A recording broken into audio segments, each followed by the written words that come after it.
Alors en premier lieu, cette assemblée générale, elle va servir à répondre à la procédure d'alerte qui a été donc initiée par nos commissaires aux comptes, dans un souci de continuité d'exploitation de la société.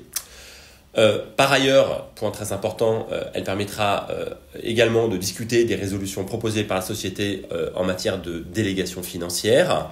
En particulier, aujourd'hui, en l'absence de tirage IRIS supplémentaire, nous avons donc un horizon de trésorerie jusqu'à la fin du premier trimestre 2025.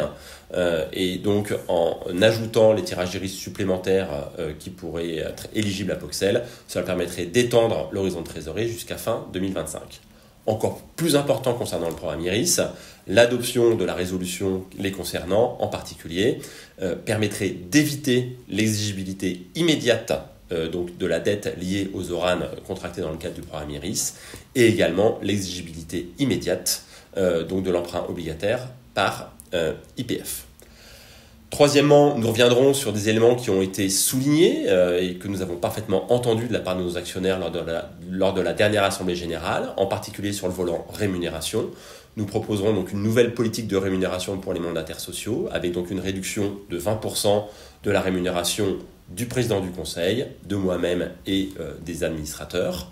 Et puis nous avons également entendu nos actionnaires puisque nous avons suspendu jusqu'à nouvel ordre donc la ligne de tirage IRIS.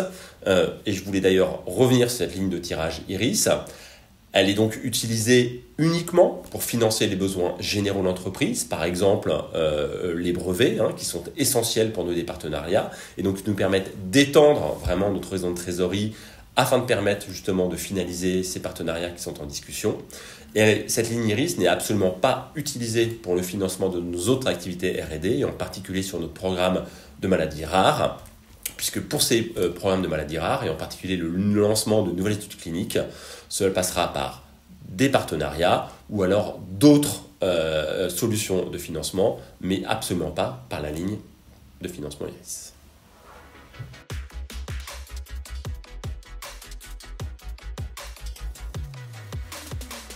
Comme nous l'avons donc maintes fois souligné, la non-adoption des résolutions financières, malheureusement, entraînerait l'éligibilité immédiate donc des ORAN du programme IRIS pour un montant de 4,3 millions d'euros et également de l'emprunt obligataire contracté auprès d'YPF Partners pour un montant de 17,1 millions d'euros.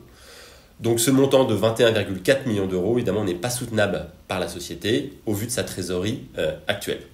Ça compromettrait fortement la continuité d'exploitation de la société avec un très fort risque de cessation de paiement. Nous avons bien évidemment initié des discussions avec certains de nos créanciers. Il y a en particulier 3 créanciers importants sur lesquels nous devrons nous mettre en accord. YPF Partners, IRIS, mais également les banques qui nous ont accordé les prêts PGE. Je rappellerai que nous avons déjà eu une restructuration il y a quelques mois avec ces différents créanciers.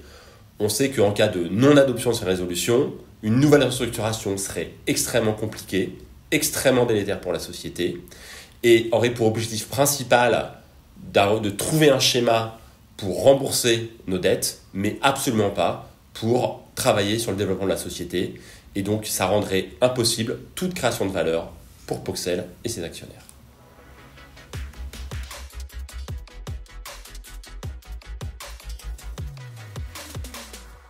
Alors 2025 s'annonce comme une année importante et riche pour Poxel. Alors sur le plan commercial, nous avons donc très récemment atteint, grâce à notre partenaire Sumitomo Pharma, des ventes pour le TWEG au Japon supérieures à 5 milliards de yens, ce qui va donc entraîner, puisque ça va nécessiter quelques semaines, le paiement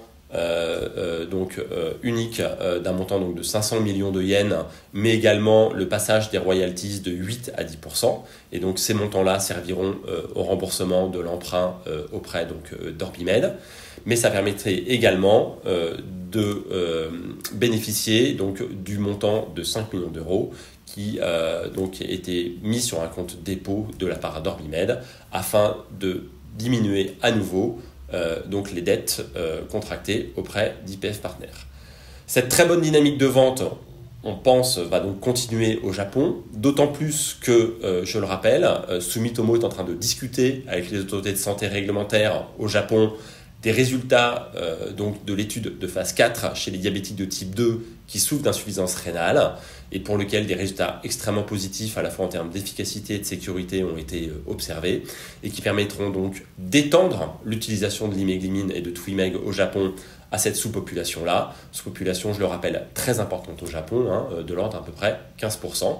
Sumitomo travaille activement donc au plan marketing et commercial, ce qui devrait donc bien évidemment soutenir d'autant plus la trajectoire de vente. Cette approbation, attendue donc au deuxième trimestre 2025, débouchera non seulement au Japon sur les trimestres suivants sur un développement commercial important au Japon, mais il sera également très important pour les partenariats, et en particulier en Chine, puisque le besoin médical est extrêmement fort chez des patients diabétiques qui souffrent d'insuffisance rénale. La prévalence d'insuffisance rénale liée au diabète est extrêmement forte en Chine, de près de 27%. Donc vraiment des perspectives extrêmement intéressantes.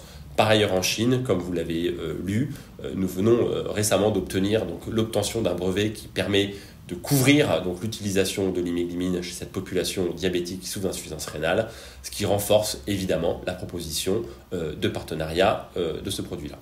Et puis en parallèle, sous réserve bien évidemment de bénéficier de temps supplémentaire, nous avons des discussions intéressantes concernant le programme dans les maladies rares avec différents partenaires. Et l'objectif de la société est bien évidemment de trouver des solutions le plus rapidement possible pour faire avancer ces différents programmes. Tout ceci représente donc des catalyseurs importants pour Poxel et ses actionnaires tout au long de cette année 2025.